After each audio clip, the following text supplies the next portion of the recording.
Voici l'histoire de l'homme qui a utilisé des cravates, du champagne et un carnet d'adresses. Pour tenir les tueurs à distance. Acte 1. Le piège se referme. Tout commence, comme souvent, par une illusion.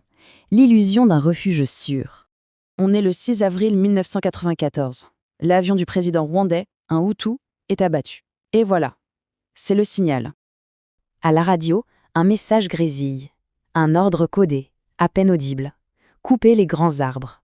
Et là, la capitale, Kigali, bascule dans l'horreur. Elle devient un abattoir à ciel ouvert. L'ordre est d'une simplicité terrifiante.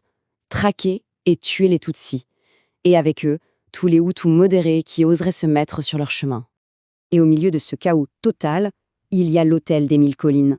Un 4 étoiles, le luxe à la belge. Officiellement, une zone neutre. C'est là que travaille un certain Paul Rusesabagina, un Hutu marié à une femme Tutsi Tatiana.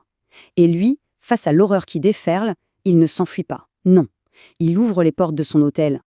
Alors, forcément, les gens affluent, désespérés. En tout, 1268 personnes. Ils s'accrochent à cette idée. Les murs blancs de l'hôtel les protégeront. Le monde entier les regarde, c'est sûr. Sauf que le monde, à ce moment précis, est juste en train de faire ses valises. Acte 2. Seuls au monde. Parce que oui, l'illusion de sécurité, elle vole en éclats. Les casques bleus, ils partent. L'ONU abandonne le Rwanda à son propre sort. Du coup, l'hôtel n'est plus du tout un refuge, c'est devenu une cible. Dehors, il y a les milices extrémistes, les interahamwe. L'air pue la mort et l'alcool bon marché. Ils sont là aux portes. Et ce qu'ils veulent, c'est du sang. Et face à eux, Paul Rusesabagina, il ne sort pas un fusil, non. Il sort un plateau de service. Sa seule arme, c'est le vice des autres. Il n'a pas de soldats, lui. Il a du scotch de luxe, des cigares cubains et des piles de billets pour acheter les assassins. C'est ça, son plan. Il corrompt le génocide lui-même. Chaque fois que les tueurs se présentent pour nettoyer l'hôtel, Paul paye. Il les flatte. Il leur ment. Il leur dit « Écoutez, ces gens-là sont des clients. Vous ne pouvez pas les tuer. Ils sont importants. Il les enivre. Il leur donne absolument tout ce qu'il a, juste pour gagner une heure. Et puis une autre. » Acte 3. Sur le fil du rasoir. Forcément, cette stratégie, elle a ses limites. L'argent vient à manquer. Le champagne aussi. Et le siège s'éternise. Et puis, plus d'eau. À l'intérieur, c'est l'enfer. Les 1268 réfugiés n'ont plus que l'eau de la piscine à boire. Dehors, les miliciens commencent à s'impatienter. La corruption, ça ne suffit plus. C'est le chef de l'armée en personne, le général Bizimungu, qui menace de tout raser. Le plan A ne marche plus. On est vraiment sur le fil du rasoir. C'est là que Paul Rusesabagina sort sa deuxième arme. Et cette arme, c'est son carnet d'adresses.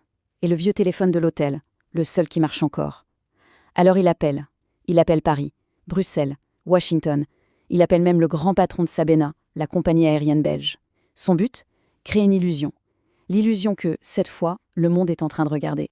Et puis il passe l'appel décisif, au général Bizimungu lui-même. Et là, c'est le bluff de sa vie. « Mon général, je suis en ligne avec la France. Ils vous écoutent, ils connaissent votre nom, et ils m'ont chargé de vous dire que vous serez jugé. » Il a fait peur aux tueurs avec de simples fantômes, avec la menace d'un tribunal qui à ce moment-là n'existait même pas encore. Acte 4. Le Schindler africain. Au final, l'hôtel aura tenu 100 jours, et les 1268 personnes ont survécu.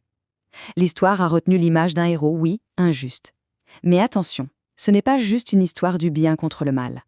La vraie explication, elle est ailleurs. On aime bien se raconter l'histoire de la morale, de la bonté qui triomphe de tout. Mais ce n'est pas ce qui s'est passé ici. Paul Rusesabagina n'a pas utilisé la morale comme une arme. Il a utilisé la psychologie. Il avait compris une chose absolument fondamentale. Les monstres, ce sont aussi des hommes. Et en tant qu'hommes, ils sont vaniteux. Ils sont corrompus. Et par-dessus tout, ils ont une peur bleue de leur propre supérieur. Ces personnes n'ont pas été sauvées par un élan de bonté, non. Elles ont été sauvées parce que leurs bourreaux ont eu peur. Peur de perdre leur contact important. Peur d'être mis au banc de ce monde civilisé. Mais ça pose une question terrible. Qu'est-ce qui se passe quand les tueurs n'ont plus peur de rien ? Quand ils n'ont peur ni de Dieu, ni des Nations Unies ? Qu'est-ce qui arrive quand le mal est tellement organisé, tellement méthodique, qui porte l'uniforme même de ceux qui sont censés vous sauver ? L'histoire de l'hôtel des 1000 collines, c'est celle d'un sauvetage, qui repose sur la manipulation. Mais l'histoire de Srebrenica, c'est celle d'un abandon. Un abandon absolu.